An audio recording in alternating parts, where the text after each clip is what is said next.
नमस्कार मित्रों। पिछले वीडियो में हमने हलाल शब्द की अनुवाद, उसकी व्याख्या और उसके मांस या बकरा काटने की विधि, इससे लेकर के और आगे तक की यात्रा का आपने विश्लेषण किया। आगे हम इसी को जारी रखते हैं। बकरे का वध करते समय इसका मुंह मक्का की ओर है या कहीं और, इससे हमें कोई फर्क नहीं पड़ता। यह हमें मार नहीं रहा, परंतु यह कंडीशन मार रही है, इससे किसी काफिर को रोजगार नहीं मिलेगा। धीरे धीरे इस प्रकार के कारण से या इस कंडीशन के कारण से अनेक देशों की इकोनॉमिक खिल गई। इसको हमने देखा, अपने देश में भी यही हुआ। इसको हम आगे देखते हैं।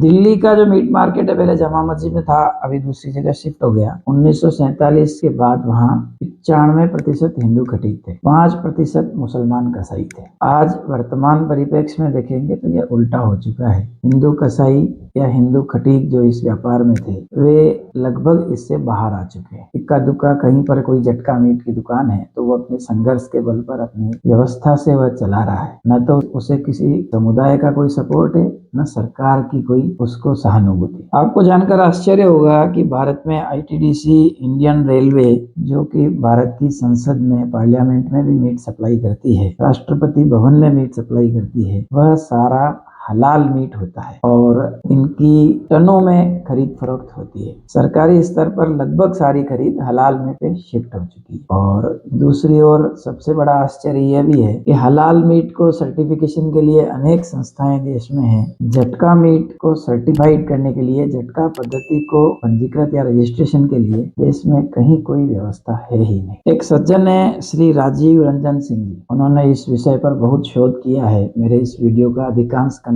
उनसे ही लिया हुआ है। उन्होंने अपने जीवन का बहुत बड़ा हिस्सा इस युद्ध के को लड़ने में लगाया है। 2007 में उन्होंने राज्यसभा में और एक पिटीशन दायर की थी। इंडियन रेलवे को भी उन्होंने इसमें पार्टी बनाया था कि मैं हलाल मीट क्यों खाऊं, मुझे झटका मीट चाहिए और आप हलाल मीट ही क्यों खरीदते हैं। ये जो इंडियन रेलवे है कि मुस्लिम रेलवे है, इस विषय को लेकर के उन्होंने पिटीशन दायर की। अभी भी वो पेंडिंग पड़ी है और अजीब तरह के जवाब भारत सरकार के रेलवे डिपार्टमेंट या एक डिपार्टमेंट है गवर्नमेंट ऑफ इंडिया का, असिस्टेंट कमिश्नर मीट है, उनका जवाब आया कि यह स्टेट का विषय है, यह केंद्र का विषय नहीं है। तो आप देखिए उनका डेजिग्नेशन जो है वह assistant commissioner meet government of India है और वे ये जवाब दे रहे हैं कि मीट हलाल हो या झटका हो, यह विषय राज्य का है। वस्तुतः इस पर कहीं भी कोई गाइडलाइन, कोई नियमावली है नहीं। दुप्पल में इस तरह के अनेक प्रकार चल पड़े और हमारी सारी इकोनॉमी की या हमारे सारे खटीकों को हमने बेरोजगार होते देख लिया, क्योंकि हमारा समुदाय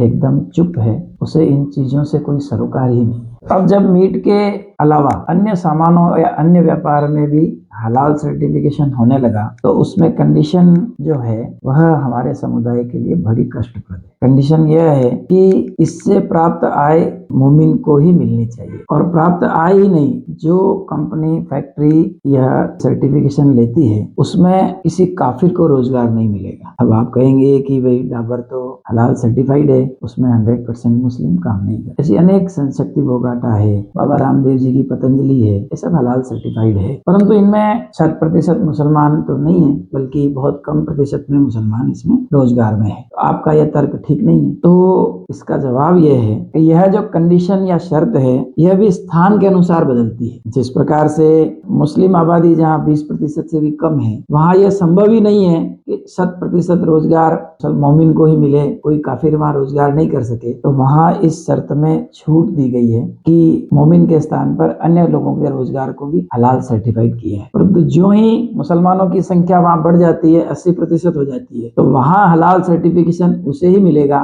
जहाँ पर 100% मोमिन ही रोजगार में है, काफिर को कहीं रोजगार नहीं दिया गया। उदाहरण के लिए पाकिस्तान, वहाँ हलाल सर्टिफिकेशन इसी शर्त पर होता है कि उसमें लगे हुए सारे व्यक्ति मोमिन हैं, कोई काफिर वहाँ रोजगार में नहीं है। पाकिस्तान में और अब तो अपने देश के भी अन्य भागों जैसे केरल, आसाम के कुछ हिस्सों में हिंदू केवल तलवार के बल पर ही नहीं मारा जा रहा, वह व्यापार के बल पर भी मारा जा रहा है। एक उदाहरण के लिए पाकिस्तान में जो हिंदू बच गए, जिनके व्यापार थे, मान लिया कि उसकी गली में कोई हलवाई की दुकान है, पड़ोस में मुसलमान ने अपनी हलवाई की दुकान खोल ली, तो हिंदू हलवाई की दुकान पर जाना मुसलमान के लिए तो हराम हो गया। तो उसके यहाँ कोई जा नहीं रहा, पड़ोस की मुसलमान की हलवाई की दुकान अच्छी चल रही है, तो मजबूरन धीरे धीरे उसको या तो मुसलमान होना पड़ेगा या वह देश छोड़ना पड़ेगा। इस प्रकार के कन्वर्जन भी पाकिस्तान में और आज तो अपने देश में भी अनेक स्थानों पर हो रहे हैं। यह हलालिफाइड कन्वर्जन है। आर्थिक रूप से व्यक्ति को इतना मजबूर कर दिया जाता है कि उसके सामने कोई रास्ता ही नहीं बचता। अब हलाल में दो शर्तें हैं। एक शर्त तो कि किसी काफिर को रोजगार नहीं मिले,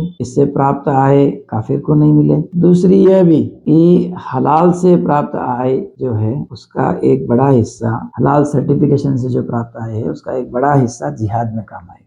जिहाद क्या है इसको भी हमें समझना चाहिए। जिहाद को जो परिभाषित किया है वह पवित्र युद्ध, होली वार, होली भी है और वार भी है, पवित्र भी है और लड़ाई भी है। यह एक अद्भुत सामंजस्य इस कंट्रोवर्सी जैसा है इसमें, परंतु यही इसे कहा गया। अब वार है तो किसी न किसी के खिलाफ तो होगा ना। युद्ध अकेले तो लड़ा नहीं जा सकता, तो वह किसके खिलाफ है? तो वह मोमिन का युद्ध है और काफिर के खिलाफ है। काफिर कौन है? जो इस्लाम पर ईमान नहीं लाता और काफिर, जो गैर मुस्लिम है वे सब काफिर है, उनके खिलाफ यह वार है। कब तक चलेगा?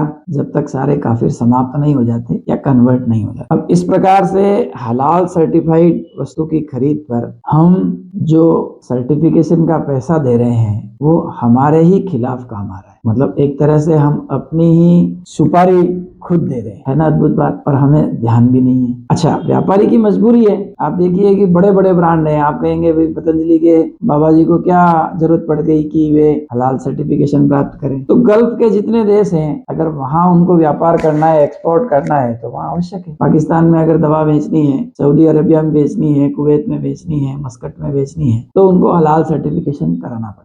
इस प्रकार से यह इकोनॉमी की इतनी बड़ी हो गई कि धीरे धीरे समाज में इतनी गहराई से व्याप्त होती जा रही है और हम अपने ही खिलाफ फंडिंग कर रहे हैं, अपनी सुपारी खुद दे रहे हैं। अब इसका और विस्तारित रूप आ रहा है। हलाल बैंक आएंगे, हलाल के स्टॉक एक्सचेंज आएंगे और इस तरह से धीरे धीरे आर्थिक रूप से हर एक सौदे का विश्व में जहां भी आर्थिक लेन देन होगा उसमें जिहाद का हिस्सा पक्का हो जाएगा। अब हलाल बैंक आएंगे, सबको लुभावने लगेंगे, ना जहाँ ब्याज दिया जाता है ना लिया जाता है। अब ऐसा तो हो नहीं सकता, बैंक है तो उसके खर्चे होंगे। तो उन्होंने एक फीस निर्धारित कर दी और उस फीस के आधार पर वह रहेगा, उसमें ब्याज नहीं लिया जाएगा क्योंकि ब्याज इस्लाम में हराम है। अब आप देखिए कि ऐसा बैंक खुलेगा जिसमें ब्याज लगेगा नहीं आपके लोन लेने पर, उसके दूसरे तरीके होंगे, कान दूसरी तरह से पकड़ा जाएगा, परंतु वह लुभावना होने से कितनी जगह पर इसका व्याप होगा। इसी तरह से स्टॉक एक्सचेंज जो भारत में नहीं खुल रहा पर 27 विभिन्न देशों में खुल रहा है। अब जो यहाँ से कंपनियां बाहर विदेशों में काम कर रही है, अगर उनको वहां अपने स्टॉक को रजिस्टर्ड कराना है, अपने शेयर